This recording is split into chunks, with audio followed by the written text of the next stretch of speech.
All right, world, here we go. After the Nazi, Ben Shapiro, Dave Rubin. We got a lot to do. We got about 2 hours to do it. I thought, how am I going to start this thing? I could ask you guys how you're doing. We could dive right into some deep topics. But then I thought, no, let's do something else. A lot of people don't seem to like us. Hello, everyone. You don't care about transgender people. Why are we even having this conversation? You're trying to be mean. Oh, talking about triggered. That is a weird thing. I was looking for opponents to kind of debate on this subject for a while because I really wanted to talk about it, and that is the arbitrary distinctions between the age of consent being 18 and 16, as well as the fact that there would be more consistent arguments for the age of consent being a 10 through 13 than for 18. So I've always just found 18 to be a really strange number. Now, there are a lot of reasons for the age of consent being 18 in the United States. One of them mainly stems from the fact that the biggest faggot ever. What's up? Your views are inherently evil. This doesn't fucking matter. I don't give a fuck about rape. Facts don't care about your feelings. Yeah.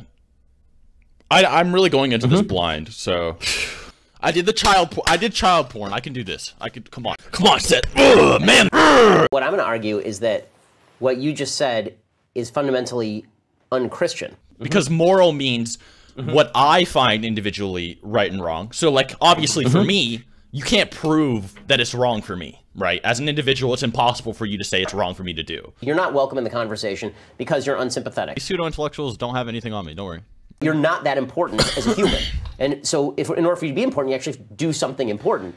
I'll jerk you off for that one. What I mean by that is you shouldn't care about other people. It's that in the end, the solutions that are going to lead to better lives is the increase in heroin overdoses, and the other is suicide. Yes, because people usually tell them that they're abused, or or for example, they are actually abused, right? And I have to be an unsympathetic human being. So, for example, there's a story that I really haven't told publicly because I don't like to tell these stories publicly. Hello. That story is the fundamental truth of raising a child and committing to something. Because what God is actually saying to Abraham is you have to put your child at risk of death to live for a certain set of values. Retarded. This isn't the appropriate place to have a long-form conversation. If we were going to do that, we'd be on a podcast. We'd be on, we'd be writing each other letters. Like this isn't the way to do that.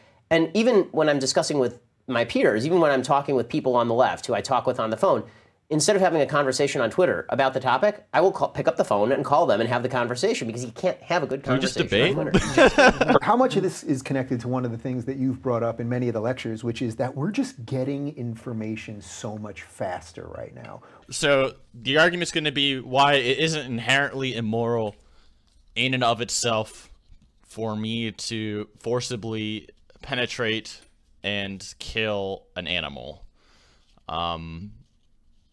Or what do you think about getting penetrated by an animal? Do you feel like you could, like, you're raping a dog? Like, if you, like, throwing a dog into water and they paddle, like, instinctually? It's kind of like that, except they do it with, like, humping. It's kind of like the argument where you get, like, a little kid to, like, fuck an old lady. Like, come here, Jimmy. That's what America was built on, right? That's the fundamental command, the very first command that Abraham has ever given. It's just a crowd without a purpose. So it's a crowd looking for a purpose. Meaning that throughout human history, we actually had face-to-face interactions with people. The only reason we show up in a crowd. Give us literally 60 seconds just to refill some waters, and we're going to take a breath, and all right, we'll be right back. And perhaps a certain orthodox... It used to be legal to kill Jews, dude. That's just bullshit.